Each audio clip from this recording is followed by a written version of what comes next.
Hi everyone, welcome to week 6. We're going to jump into social and emotional development in infancy and toddlerhood. This is the last chapter before we go into early childhood, so our baby is growing up.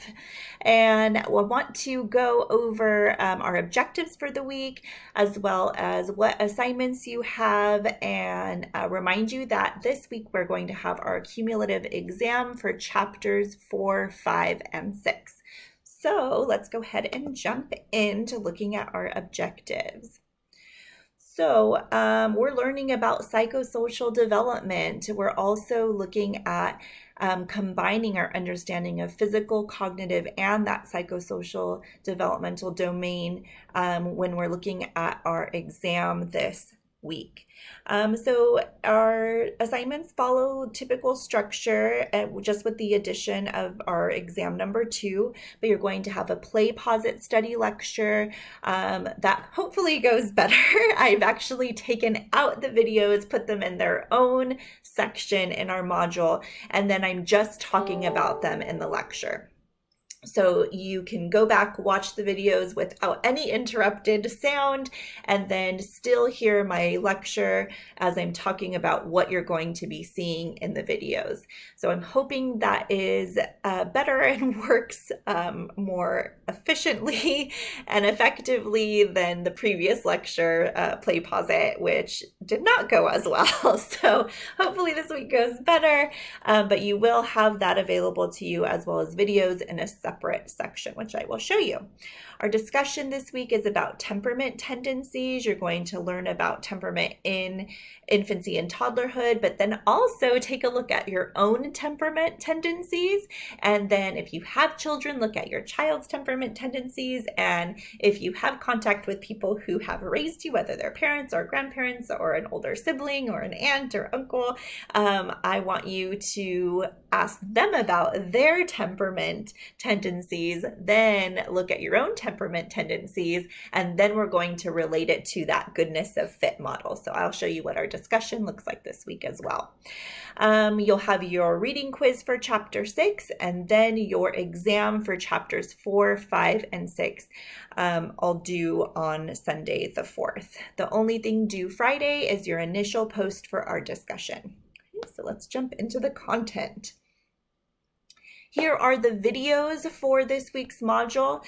This one I wasn't able to embed, so if you click on it, it will take you to an external link and show you the social referencing video, which is the visual cliff test. This is a video talking about self-recognition, the Rouge test, and then the strange situation attachment test. So just visual examples of what I'll be talking to you about in our lecture. Okay. Here is your discussion this week.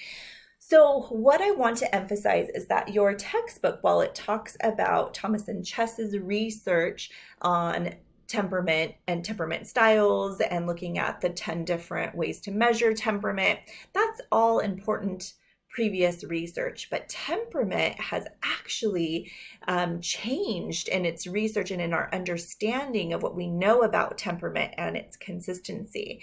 So what I want you to do is look at some of the new research surrounding temperament. So you're going to read this overview, this article about temperament, the new temperament tendencies, and watch this temperament video about temperament in infancy and toddlerhood. And then I want you to take the self-assessment. And so in the self-assessment, let's just open it up so we can see it. That might answer some questions for you. So in this self-assessment, you're going to rate your level as far as whether you have low response level or high response level in these different areas. So in activity level, you're going to look at how do I rate my activity level? Am I highly active? Do I move frequently? Or am I not as active? Or am I somewhere in between? So you're going to rate it from 0 to 10, and then keep track of these ratings in these 5 different areas. And then once you complete the rating, I want you to reflect on it. So this is for your self-assessment, and there's also a child temperament assessment if you are going to rate your own child's temperament as well. So let's go back here to our class. So you're going to use those self-assessments, and then you're going to complete these different things in your initial post.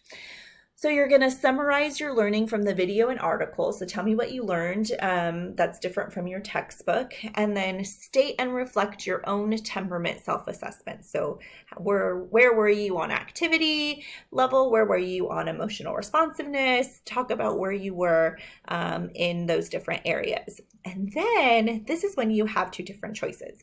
If you have your own children or grandchildren, I want you to reflect on their temperament and your own temperament and talk about the goodness of fit model, because you're going to learn about that in your reading. And so that's a great way for me to see that you're understanding goodness of fit. If you don't have children yet, but you have contact with somebody who has raised you or was a big part of raising you, I want you to reach out to them and see if they'll rate their own temperament for you. And then you can look at, here's my temperament as I was a child and now, and here is my caregiver's temperament. And maybe we weren't that great of a fit because we constantly had conflict. Or yes, I can see why we were such a good fit because we always got along. We hardly ever had any conflict. It was a pretty easy upbringing. So I want you to reflect on that goodness of fit model between either you and your caregiver or yourself as the caregiver and your child. So I'm open to both different models, and I'm excited to see your reflection. So that is your initial post, and then you're going to respond to your two peers. Okay. All right. You will also have your play pause it up by the time you go into your module. And your quiz this week, so remember, no time limit. You can open and close it as you need to. Just do not hit submit until you're ready to submit.